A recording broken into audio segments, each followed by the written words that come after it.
Welcome back, each and everyone watching Morocco-Rwanda television. Thank you for being with us. You're going to be with me, Kamika Gislin. Now let's kick off the news headlines. Morocco reviews air transport agreement with Rwanda ahead of ratification. Pakistan and Rwanda deepen trade ties through Gwadar port cooperation. On the international news, DRC and Allied forces retake Point-Zéro in South Kivu. Now let's take a short break to be back on the news details.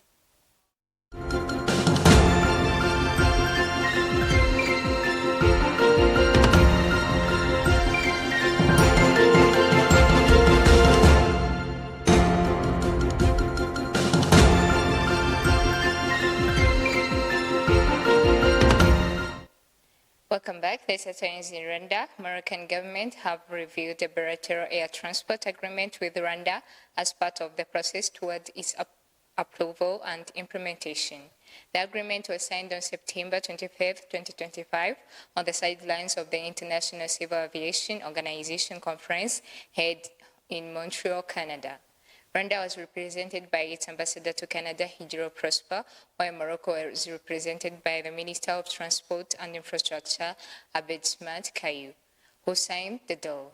According to Morocco World News, the review took place during a cabinet meeting on January 29, 2026. During the meeting, Kayu presented draft law number 6725, which seeks to rectify the agreement. Officials from both countries say the deal aims to strengthen cooperation in civil aviation. Kayu noted Morocco's ambition to double passengers numbers from 40 million to 80 million by 2030. Ambassador Hijiro said the agreement would open new opportunities, support the expansion of Rwanda, and contribute to the development of Bugesera International Airport, which is expected to handle over 14 million passengers annually. Moving ahead, Pakistan and Rwanda have agreed to strengthen bilateral trade cooperation by using Pakistan's Gwadar port as a key gateway for exporting goods to African markets through maritime transport. The agreement was reinforced during a bilateral meeting in Islamabad between Pakistan's Minister of Shipping, Muhammad Junaid Anwar, and Rwanda's Minister of Trade and Industry, Prudence Sebahizi. Officials say the partnership will enable Pakistan to expand exports to East African countries, a market estimated at 500 million people.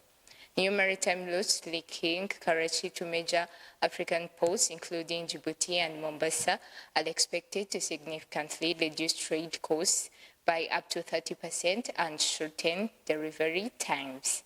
The Karachi-Djibouti route is expected to play a central role, while the Karachi-Mombasa route will further enhance regional trade integration.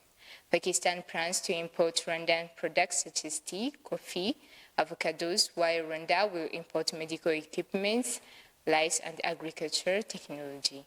Rwandan officials said increased maritime transport will ease logistical challenges and help both countries access wider African, South Asian, and Central Asian markets. Now let's take a short break to be back on the international news.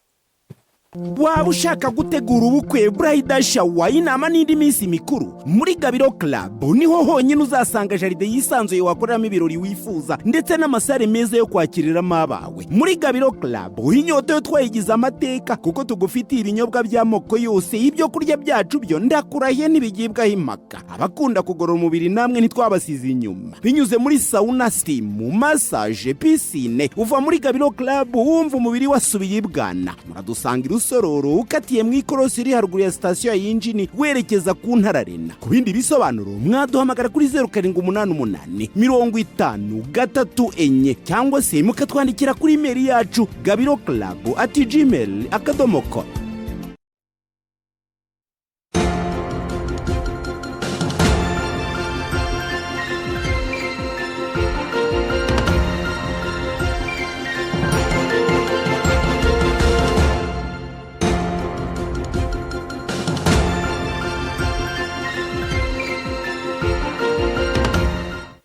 Welcome back. On the international news, the Democratic Republic of Congo, supported by Burundian troops and Rwanda fighters, has retaken the strategic Point-Zéro area in South Kivu province following intense fighting with the MRDP Twirwaneho group. Twirwaneho has seized the area on January 17, 2026 in a move that heightened tensions in Minembwe commune. According to local sources, heavy crashes erupted in the early hours of January 29 when Twirwaneho fighters allegedly backed FDLR, RMS and mercenaries attempted to regain control of Point-Zéro using drones and heavy weapons. Minembwe politician Moise Nyarugabo said at least 6 drones were deployed, dropping dozens of bombs during a single day of fighting. The DRC government forces pushed Twirwaneho fighters out of Point-Zéro and nearby Bikiaka, forcing them to retreat toward the Tuwe area. The fighting triggered fresh displacements with thousands of civilians fleeing to safer locations.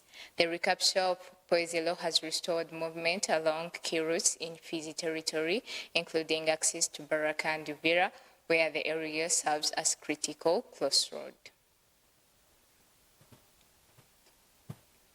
Leading international news, Burkina Faso's military government has officially dissolved 100 political parties in the country, including 15 with parliamentary representations whose activities had been suspended since the military seized power in 2022. Captain Ibrahim Traoré, who led a coup in September 2022 that ousted the previous junta, has increasingly restricted dissent.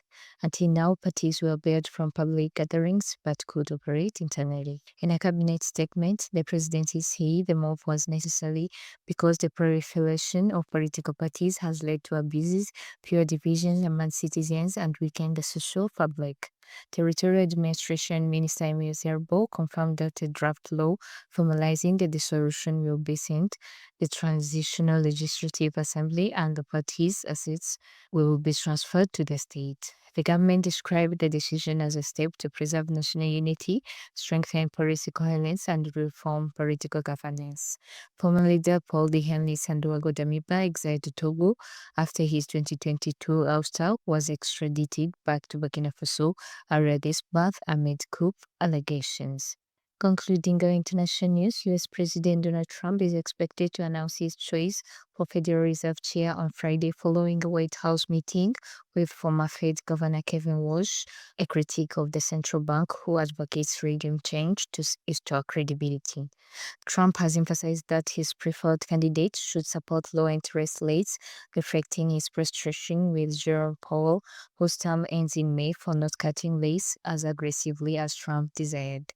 Walsh, a former Fed governor from 2006 to 2011, has called for monetary policy reforms, including reducing the Fed's balance sheet to redirect liquidity into the economy. The nomination requires Senate confirmation and comes amid unprecedented presidential pressure on the Fed, including legal actions against its officials.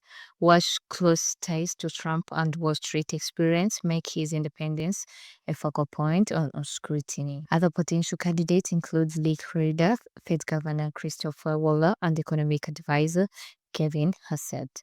This is the end of international news. This is Marco Gasawot, television. As we come to the end of our news edition, let's remind you of the top stories that we talked about. Morocco reviews air transport agreement with Rwanda ahead of ratification.